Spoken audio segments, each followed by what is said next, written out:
सुल्तानपुर की सांसद मेनका गांधी अपने दौरे के दूसरे दिन पहुंची ब्रासिंग, जहां पर उन्होंने कृषि विज्ञान केंद्र का किया उद्घाटन। उनके साथ कृषि मंत्री सूर्य प्रताप शाही भी मौजूद रहे। उनकी अध्यक्षता में सांसद मेनका गांधी ने कृषि विज्ञान केंद्र का किया शिलान्यास।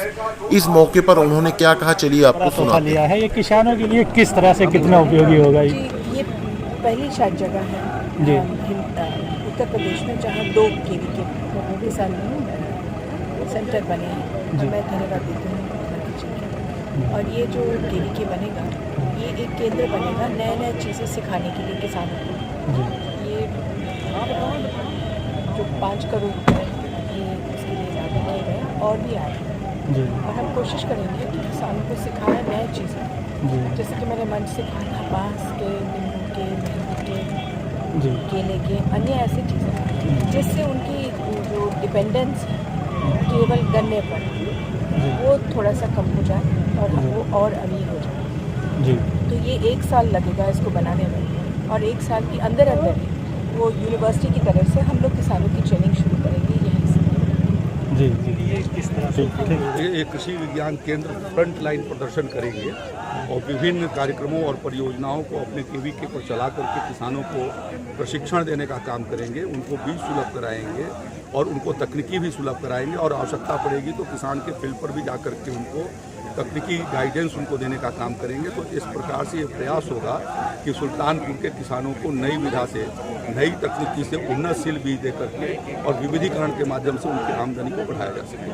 अभी सांसद महोदय ने कई मांग रखी है सुल्तानपुर के। आत्मनिर्भर भारत योजना के भीतर लोग पैकेज अपना प्रोजेक्ट और उसको उन प्रोजेक्टों को स्वीकृत किया जाएगा। मैंने आपको बताया कि उसके भीतर क्या क्या फैसिलिटी दी जा रही है। इंटरेस्ट सब्सिडी दे रहे हैं, बैंक गारंटी उसकी दे रहे हैं।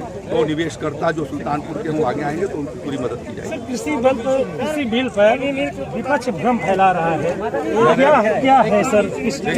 वह सिर्फ अफवाह और झूठी बातों के आधार पर वह किसान को गुमराह करने का काम कर रहे हैं। कभी भी APMC समाप्त, कभी भी MSP पर खरीदारी बंद नहीं होगी, और अगले 4 महीने बाद जो रबी की और गेहूं की फसल, जौ की आएगी, सरसों और तिलहन की आएगी, चना मटर मसूर की आएगी, उसके भी MSP घोषित किए जा चुके हैं। तो अनावश्यक ढंग से किसान को भ्रमित करने का काम कर रहे हैं। उन्होंने खुद MSP पर नई खरीदारी कभी कराई ठीक प्रकार से, जिसके कारण किसान स्ट्रेस में रहा और आत्महत्या करता रहा। आज पूरे देश से जो है किसान के उत्पाद पर जो नियंत्रण थे और जो कानूनी बेड़ियों के भीतर बंधा था, उस बेड़ियों को समाप्त कर दिया गया है। और किसान एक देश एक बाजार के नाते वो कहीं पर भी अपने माल को ले जाने के बेचने के लिए स्वतंत्र कर दिया गया है। मंडियों का संचालन जो राज्य सरकारें करती थी यथावत वो संचालन करती रहेंगी, और किसान को अन्य भी विकल्प इसके माध्यम से मिलेगा जहां वो अपने उत्पाद को बेच सकेंगे, और किसानों को अपने गांव के समीप में, अपने गांव के निकट के बाजार में यह सारी सुविधाएं उपलब्ध हो सकेंगी। इसलिए उनके पेट में दर्द हो रहा है।